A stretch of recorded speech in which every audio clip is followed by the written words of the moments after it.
আসসালামু আলাইকুম, সবাই কেমন আছেন? আজ আমি আপনাদের সাথে শেয়ার করব রেসার কবুতরকে প্রশিক্ষণ দেওয়ার বিষয়টি নিয়ে। আমি একটি লেখা সংগ্রহ করেছি। আমি নিজে অতটা বেশি জানি না, খুব সামান্য জানি। আর কবুতরের বিষয়ে মাঝে মধ্যেই আপনাদের সাথে কিছু বিষয় নিয়ে শেয়ার করি। তো আজ আমি তেমনই শেয়ার করব কবুতরের রেসার প্রশিক্ষণ নিয়ে। আমি একটি লেখা সংগ্রহ করেছি, সেই লেখাটি নিয়ে। লেখাটি সংগ্রহ করেছি কবুতর আগে চিনুন তারপরে কিনুন এই পেজ থেকে। যার অ্যাডমিন রয়েছে সিদ্দিকী ভাই, হোসাইন সিদ্দিকী, যথেষ্ট বড় মনের মানুষ। তার পেজ থেকে আমি লেখাটি নিয়েছি। আসুন আপনাদেরকে পড়ে শোনাই। তার আগে আপনাদেরকে বলে রাখি, আপনি যদি রেসার পালক হন, আপনি যদি কবুতরকে রেসে উড়াতে চান, অবশ্যই আপনার অন্যান্য কবুতর পালকের থেকে আলাদা কিছু দরকার। সেটি হচ্ছে আপনার কবুতরের জন্য একটা অবশ্যই সুন্দর জায়গা দরকার যেখানে আপনি পালবেন। অর্থাৎ আপনি চাইলেই দেশি কবুতর বা একেবারে ফ্যান্সি কবুতর টাইপ খাঁচার মধ্যে বা খুব ছোট জায়গার মধ্যে আপনি চাইলে রেসার কবুতর পালা ঠিক হবে না। কারণ রেসার হচ্ছে উড়ানোর কবুতর, তাদেরকে আসলে একটা ভালো জায়গা দিতে হবে এবং অবশ্যই আপনার বাড়িতে বা আপনার ছাদে অবশ্যই একটি বাম থাকতে হবে, একটি বড় শক্ত মজবুত একটি বাম থাকতে হবে, যে বামে এসে তারা বসবে। কবুতর বসার জন্য অবশ্যই নির্দিষ্ট একটি জায়গা দরকার, বিশেষ করে রেসের কবুতর। সে অনেক সময় গিরিবাজ কবুতর দিয়েও মানুষ রেস করায়। এখন প্রচুর গিরিবাজ দিয়ে রেস হচ্ছে, সুতরাং তাদের জন্য একটি বাম বাম আপনাকে রাখতেই হবে, যেখানে এসে সে পড়বে।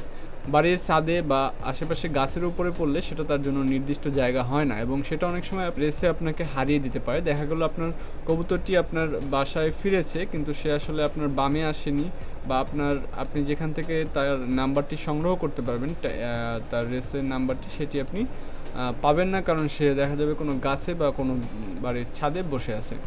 তাই আপনার অবশ্যই একটি বাম থাকা জরুরি। আসুন এবার মূল লেখায় আমরা যাই। রেসের প্রশিক্ষণ।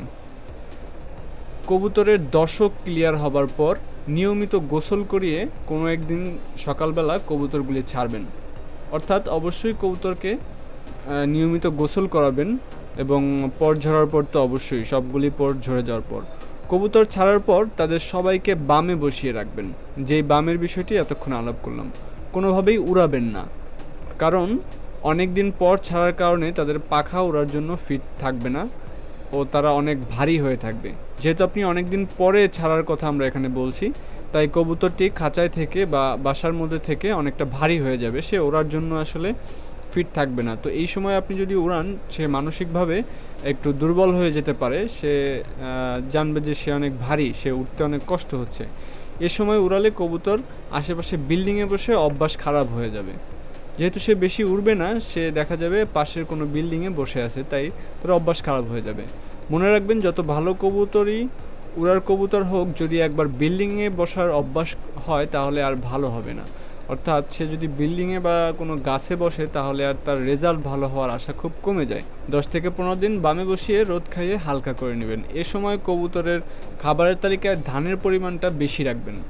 আচ্ছা, ধান কেন বেশি দিবেন? ধান আসলে তাদের চর্বি কাটতে সহায়তা করে, তাদের খাদ্যগুণ যথেষ্ট আছে, কিন্তু তাকে ফ্যাট করবে না। ধানটা কিন্তু কবুতরের জন্য খুব ভালো খাবার, যদি কিনা তারা ম্যানেজ করতে পারে। কবুতর যদি খাবারটাকে সুন্দরভাবে খেতে পারে, হজম করতে পারে, ধান কিন্তু খুবই উপকারী খাবার। খাবার তালিকায় ধান, গম, রেজা, কুসুম বীজ, বাজরা রাখতে পারেন। 15 দিন পরে কবুতর উড়ানো শুরু করবেন। পতাকা দেখিয়ে একবার উড়িয়ে দিবেন। উড়ানোর পর নামার সময় কোনো বাধা দিবেন না, হোক সে 30 সেকেন্ডই উড়ুক না কেন। আচ্ছা, এটি একটি জরুরি বিষয়।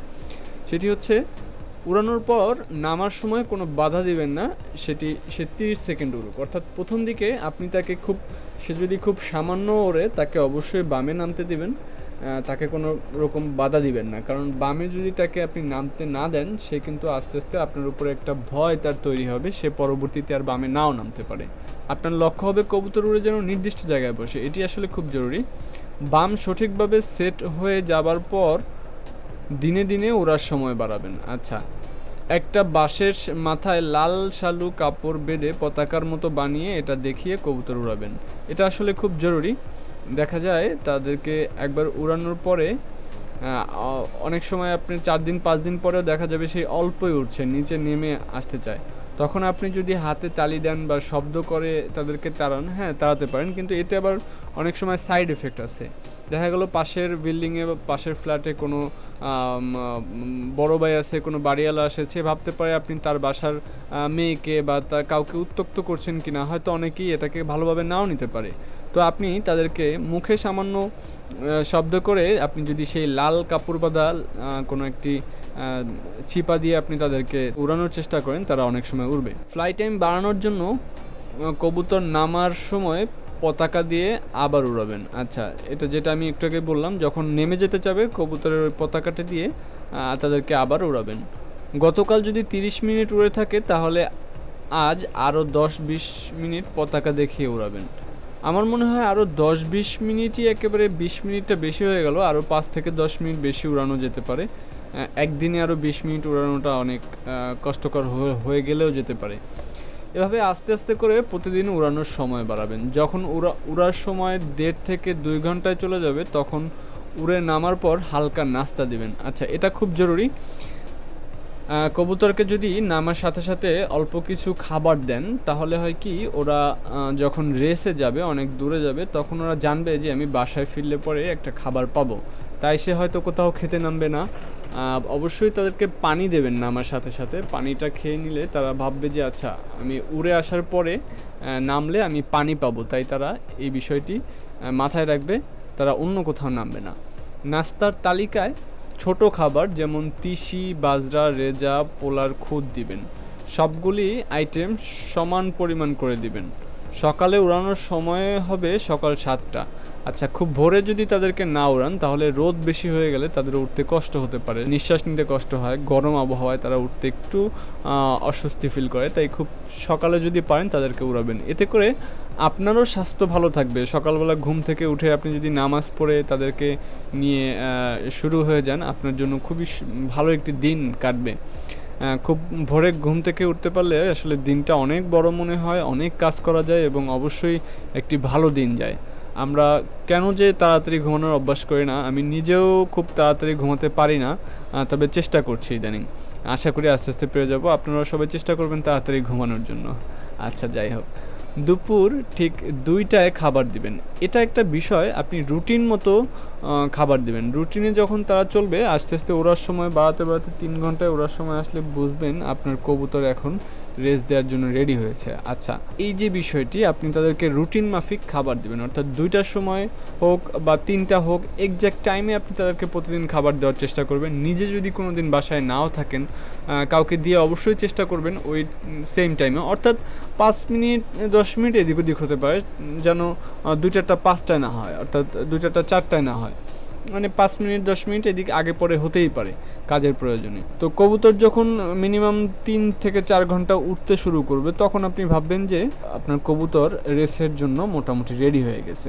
এবার আপনি ছোট ছোট রেসে পাল্লা দিবেন, অর্থাৎ কবুতরকে বাসা থেকে আপনি 100 গজ 200 গজ আস্তে আস্তে করে দূরে নিয়ে নিয়ে ছেড়ে দিলেন। আপনার কবুতর যখন বলা হলো 3 ঘন্টা সে উড়বে টানা, তখন সে আসলে অনেক উপরে উঠতে পারে, বা অনেক সময় ধরে সে আপনার অনেক বড় একটা এরিয়া সে আসলে চিনে নেয় ঘুরতে ঘুরতে। তো আপনি তাকে আস্তে আস্তে করে দূরে নিয়ে ছাড়তে শুরু করুন। আচ্ছা, এবার আবার আসি আমরা লেখায়। রেসের জন্য কবুতরকে অবশ্যই ট্যাগ পরাবেন। এটি অবশ্যই এখন সবাই মোটামুটি কবুতরকে ট্যাগ পরায়, সেটি ভালো গিরিবাজ হলে বারো রেসার হলে সবাই রেসার, যে কোনো রেসারকে এখন সবাই ট্যাগ পরায়।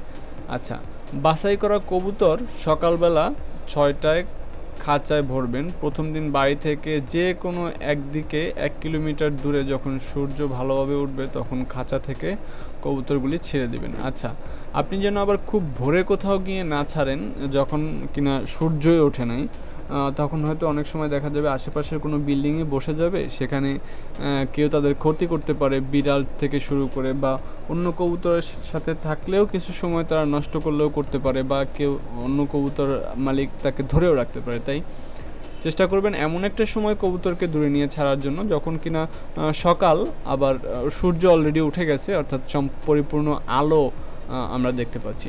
আপনি কবুতরকে যাদেরকে ছেড়ে আসলেন, যারা সবাই ব্যাক করলো, তাদেরকে আবার 2টার সময় তাদেরকে খাবার দিবেন। সেদিন আর তাদেরকে উড়াবেন না।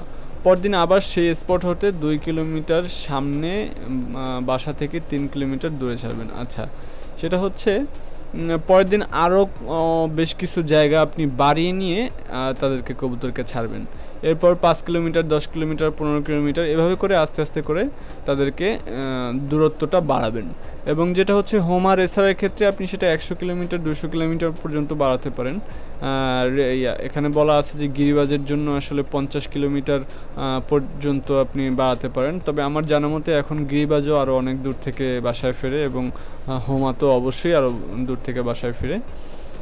তো যেটা হচ্ছে আর গুরুত্বপূর্ণ যে বিষয়টি হলো, এখানে বিশেষ দ্রষ্টব্য লেখা আছে, যেই কবুতরটা বাড়ি লেট করে ফিরবে এবং 2টার খাবার সময় মতো পাবে না, তাকে পরদিন আর রেসে দেবেন না। এটা কিন্তু জরুরি। অর্থাৎ যে লেট করলো সে কিন্তু আসলে কোথাও একটা জায়গাতে সে বসেছিল, সময় নষ্ট করেছে। অবশ্যই দেখা যাবে কালকে আবার সে সেখানে সময় নষ্ট করতে পারে, অসম্ভব কিছু না।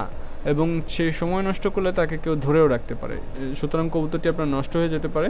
তাই অবশ্যই চেষ্টা করবেন যে যেটা লেট করে আসলো তাকে পরের দিন বা কয়েকদিন রেসে না দেওয়ার জন্য। বেশ কিছুদিন ওয়েট করার পরে আপনার যদি মনে হয় যে না, এই কবুতরটা বেশ ভালো রেজাল্ট করবে, কিন্তু হয়তো সে বাই চান্স কোনো কারণে সে এখানে সময় নষ্ট করে ফেলেছে আসতে, আপনি হয়তো তাকে কিছুদিন পরে আবার ট্রেনিং দেওয়া শুরু করতে পারেন। তো এভাবে করে আস্তে আস্তে আপনি আপনার কবুতরকে প্রশিক্ষিত করে তুলতে পারেন। আশা করি বিষয়টি আপনাদের ভালো লেগেছে। আমিও বিষয়টি শিখে নিলাম আপনাদের সাথে সাথে। আমার কবুতর আল্লাহর রহমতে বেশ ভালো আছে। আপনাদের কবুতরের জন্য দোয়া রইলো, আপনারা আমার কবুতরের জন্য দোয়া করবেন। আল্লাহ হাফেজ। কোনো প্রশ্ন থাকলে অবশ্যই কমেন্টে জানাবেন, আমি আপনাদের প্রশ্নের উত্তর দেওয়ার চেষ্টা করব অভিজ্ঞ ভাইদের মতামত নিয়ে। এবং অবশ্যই আমার চ্যানেলটি সাবস্ক্রাইব করবেন, ভিডিওটি লাইক করবেন, শেয়ার করবেন। ধন্যবাদ। আল্লাহ হাফেজ।